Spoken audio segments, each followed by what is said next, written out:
ऐं वरी उन खां पोइ हाणे ख़ुश्क ॿ मुंहिंजा छोकिरा पकड़िया, हिकिड़ो मुंहिंजो सालो पकड़ियईं ऐं हिकिड़ो मुंहिंजो पुटु पकड़ियो अथई वॾो वॾो। वेंदे पीर ॻोठ खां वञनि पिया, उनजा सिपाही हुया ऐं उहे सिपाही बि न आहिनि ऐं उहे हो न रखियल मुलाज़िम बि न आहिनि, सरकारी मुलाज़िम बि न आहिनि, प्राइवेट गार्ड आहिनि।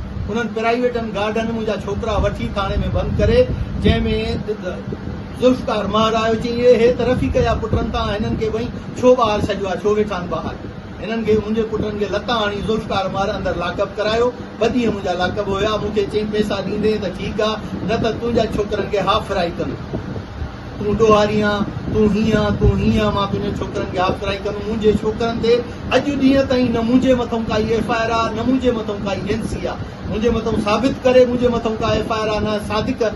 बेगुनाह छोकिरा पकड़िया अथई रस्ते ते ऐसे ते 3 क़ुरान खणी आऊं त 3 क़ुराननि जी वजह खां असांखां 3 लख पैसा वरिता अथई। बेगुनाह चांहि पीअण विया आहिनि सिर्फ़ होटल ते।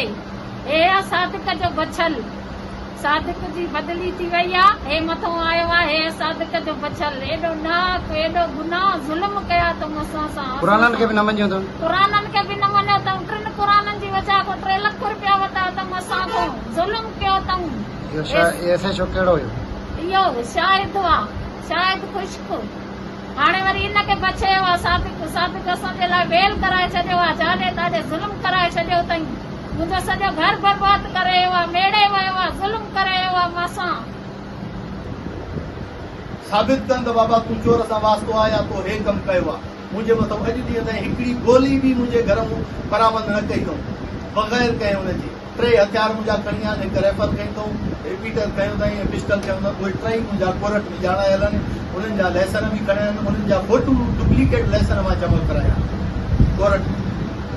मूंसां इंसाफ़ कयो वञे ऐं मुंहिंजी इंक्वायरी कई वञे। ऐं ही मूंखे रोज़ भॼाईंदा, कॾहिं चवंदा SP आहे, कॾहिं चवंदा SP नथो करे, SP जो हुकुम न आहे, असां SP जे हुकुम खां सवा FIR न कंदासीं, असां सेशन कोर्ट खे बि न मञींदासीं ऐं हाई कोर्ट खे बि न मञींदासीं। इहे मुंशीअ जा अल्फाज़ आहिनि, मुंशीअ जी रिकॉर्डिंग बि आहे इन लफ़्ज़नि जी। असां वही त मुंशीअ जी बि रिकॉर्डिंग आहे ऐं इन नंढे वॾे मुंशीअ जी बि रिकॉर्डिंग आहे।